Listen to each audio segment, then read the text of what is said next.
बेच के ला जैनी समाधि। हम ता बेटी दमाद पाई आगरैनी समाधि।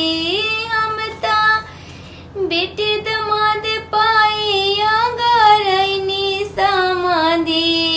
रउआ बेटा अपन बेच के पछतैनी समाधि।